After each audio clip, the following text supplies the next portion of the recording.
Most people have heard of Sun Tzu, the famous ancient Chinese military genius.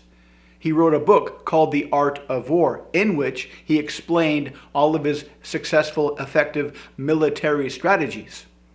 This book has been so popular, it's been applied in all kinds of different areas: psychology, sales, negotiations, military strategies. It's so successful that even the British Empire, when they were taking over the world, they had all of their Navy officers read and understand The Art of War. But here's the thing. A growing body of historians are starting to suspect that Sun Tzu didn't exist. There's not a lot of direct historical evidence for his existence.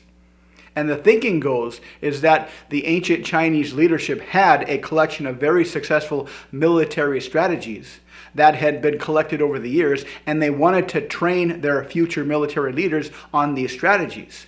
But if they wrote a book or produced a book of military strategies written by a bunch of anonymous generals, nobody would be interested in reading this. They needed to take this information and put it through an authority figure so this information would be accepted much more readily. They understood the authority principle, that if you put information through an authority figure, this information will be perceived as much more important, much more valuable. Everybody is aware, or most people are aware, that Einstein is the guy who wrote the letter to President Roosevelt to tell him that Hitler is building a bomb.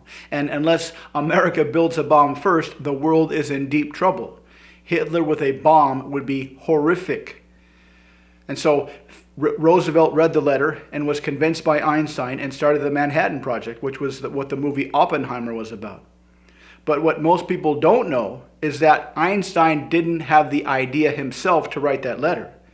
A bunch of physicists who were escaping Nazi Germany, who had seen firsthand what Hitler was doing, they knew that if Hitler got the bomb, the world would be toast.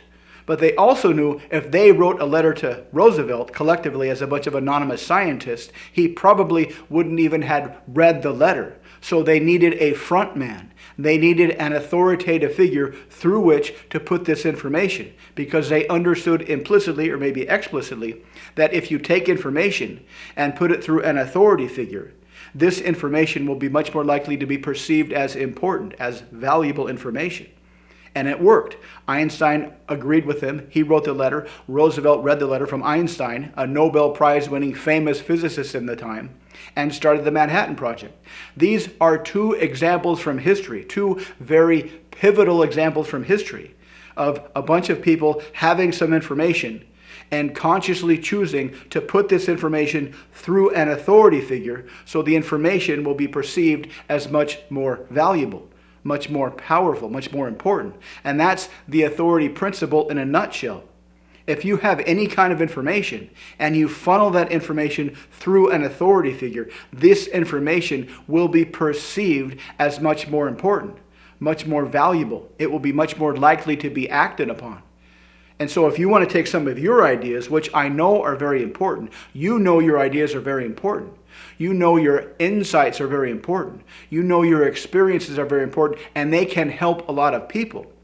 So if you want your ideas to be understood, if you want your ideas to be perceived as very important, very valuable, then funnel your ideas through an authority figure. So how do you do that? Well, there's a lot of different ways. One of the ways is to tell some hypnotic stories, some nested loop hypnotic stories. Story number 1, story number 2, story number 3, and in story number 4, or however deep you want to go, an authority figure looks at someone and delivers the message. And when you're quoting this person, you look directly at your target and say the same thing.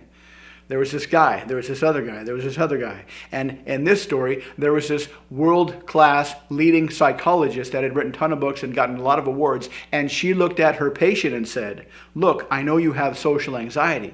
But in my experience, I've found the best way to eliminate social anxiety is to train yourself with hypnotic language patterns. Because not only can you hypnotize the social anxiety out of your system, but you will build in hypnotic language into your neurology. So you'll naturally speak hypnotically, without even thinking, and you'll see firsthand how much people enjoy being around you. Or you can go straight for the quotes pattern without doing all the stories, depending on how much time you have with your target. The other day, I was reading Psychology Today, and there was an article written by this TED Talk famous guru psychologist who had written a ton of books and consults with Fortune 500 companies and has helped tons of people. And she said that if you want to get rid of social anxiety, then practicing hypnotic language patterns will do the trick. Because not only will they train the social anxiety out of your system, but they will build in hypnotic language patterns into your neurology so you can speak hypnotically without even needing to think about it, and you'll gain firsthand experience of how much people around you enjoy your company very much. Or you can use any number of linguistic presuppositions.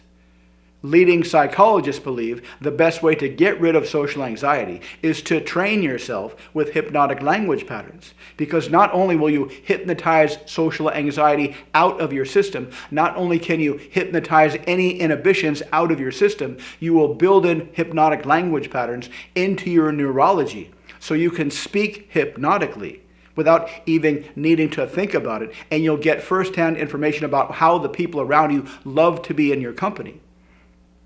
So the first thing to do is take one of your ideas that you'd like to get in as many heads as possible.